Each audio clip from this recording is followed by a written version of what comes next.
Shal, Kenapa? apa pendapat you soal perbedaan lifestyle? Lifestyle di relation kita. Yes. Coba lu lebih spesifikin lagi, gue nggak paham nih. Maksudnya general banget lifestyle itu. Yang simple deh, kayak makan gitu. Makan. Kebetulan banget nih gue belum cerita sama lu. Jadi sebenarnya waktu awal kita ketemu gue kaget. Jadi gue ceritain dulu ya, gue dari Cikarang dan expense makan gue tuh sangat-sangat kecil. Kenapa? Karena gue kebanyakan makan di rumah. Gue masak gitu. Gue masak, makan di rumah, dan gue dalam sebulan itu nggak mungkin GoFood tuh lebih dari 5 kali. Bahkan 3 kali tuh nggak mungkin, jarang banget. Jadi benar-benar kalau lo tahu, expense makan gue tuh kecil banget. Kita jalan pertama kali lah. Yang bikin gue kaget adalah expense makan kita jalan pertama itu hampir 1 juta. Itu makan doang. Jadi gue kaget bukan karena value-nya, tapi kaget karena ini gak terbiasa sama gue. Gitu. Karena expense gue tuh biasanya bukan buat makan, tapi buat hal lainnya.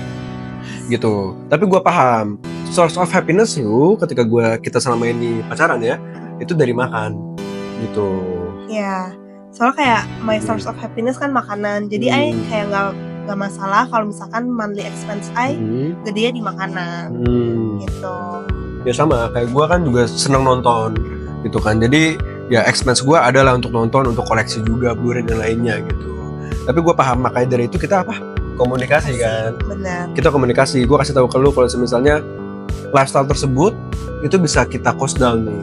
Nah, tapi tetap karena gue tahu lu suka makan, kita ketika sering masak, kita pun juga ada keluar untuk makan gitu. Jadi yang penting itu adalah komunikasi. Benar. Mau dimanapun, mau di bisnis, mau di relationship, mau dimanapun, mau sama teman, semua itu pasti komunikasi. Dan itu hal yang paling penting. Makanya ini bukan jadi sebuah perbedaan lifestyle, bukan jadi sebuah hambatan. Jadi problem sih. Iya, bukan jadi hambatan, tapi hal yang harus dikomunikasikan. Benar. Ya. Kalau dikomunikasiin pasti ketemu juga lah jalan keluarnya. Saling ngerti aja. Benar. Dibalancein. Kalau pendapat kalian gimana? Komen di bawah ya.